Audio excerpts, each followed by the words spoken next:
Welcome to Tech Tuesday for the Cleveland, Ohio Stake. So on Tuesdays, we're going to be posting some helpful technology videos that will help you in utilizing technology in your church life. So in this episode, we're going to focus on LDS.org and making sure that everyone understands some of the tools that are available for you right then and there. So one of the first things that you want to do is obviously go to LDS.org in your web browser. And then you see over here on the right, it actually talks about My Account and My Ward. So if you have not done so, you want to create an account within LDS.org so that you can access all of your information. So you would choose Sign In. And the only thing it takes to create an account for yourself, if you do not have one, you can say register down here, register for an LDS account. And what you'll see is a screen will come up and you want to register as a member. And you put in your membership record number and your birthday. And then it'll walk you through creating an account, creating a username, a password. If you do not know your membership record number, that is simple to solve. Just go talk to your ward clerk and he can give you that record. Okay, so once you get your account created, we can sign in. And then that will let us get into our account. So I'm going to sign into my account.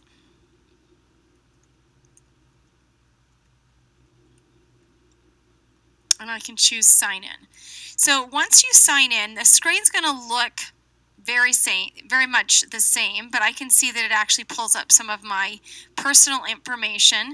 But I can just click to go back on the Church of Jesus Christ of Latter-day Saints, click on My Account and Ward, and then I have access to all the tools that are available here. So some of the key ones that I would bring up is if you needed to look for the temple that we're assigned to and try to find the number so that you could go in and reserve a session at the temple, you can do that.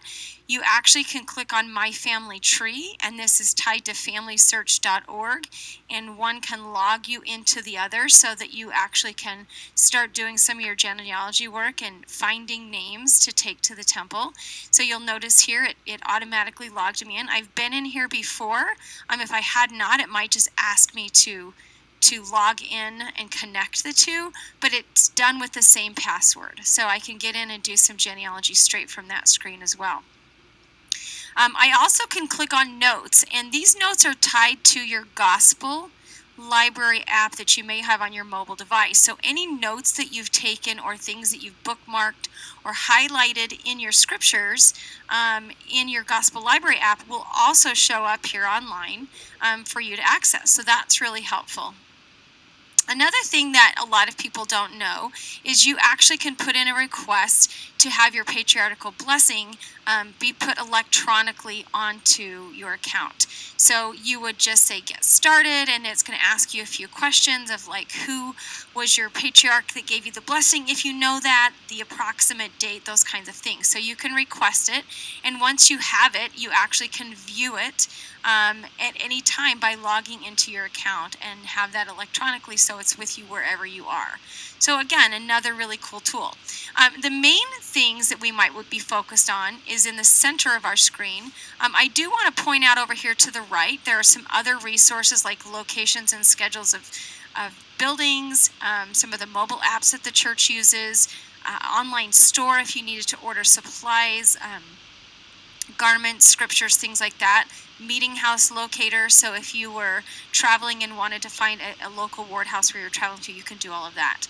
But in the center, it actually has My Ward, and I'd like to point out a couple of the really cool items here.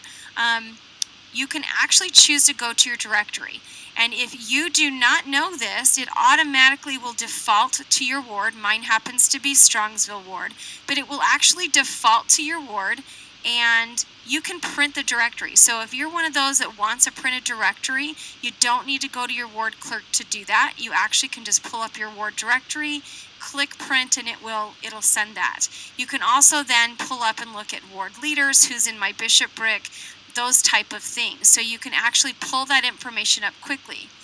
You also can pull up the calendar that is for the stake and the ward. So we can see a lot of things on this calendar, and in the left-hand side, I can toggle open or closed to see both church-wide events and select that I want to see those in the calendar, things for a particular ward or wards, and the stake calendar. And then I can see what's going on any particular day.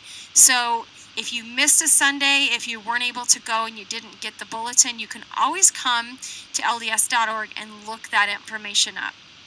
You could also go to the donation section and you can log in, and if you wanted to pay your tithing or fast offerings or pull up a report on how much that you have donated and need to pull up that tax report, you can do so in donations as well.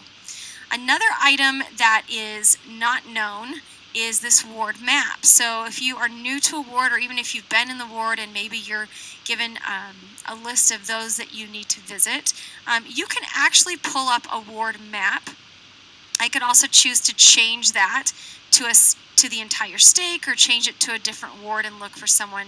But I could see right here, just on my particular ward for Strongsville, there's all these hits that show me where people might live. And so if I wanted to come and say, okay, well, who lives in this vicinity, it might pull up the family or families' names that live in that vicinity. So if I'm trying to see, hey, I live over here and I want to see who lives close to me, I can, scroll that in and get a little bit deeper and find that out. So there's information in that as well. So there's a lot of information that you can actually pull up if you choose to create an account and log in. The other benefit is as well, if I'm going to go back to the directory, is again, I can switch between wards here to find someone in another ward, to find some stake information, but at any time I have access to that information. Once I've created an LDS.org account to utilize online, I can also utilize that on every one of the church apps to log into my account, so that if I use the Gospel Library app, if I used the Gospel Media Tools app, if I log in, it actually saves my changes. In any device that I'm logged into, I will be able to see, let's say, scriptures that I've highlighted and things like that across the board. So those are some really helpful tips. If you haven't gone to the point of trying to create an account and log in and explore some of the tools that are available for you online, I highly recommend that you do that, and it will help to make your church life a lot easier. That's it for Tech Tuesday this week, but check back in next Tuesday for some more great tips for your church life.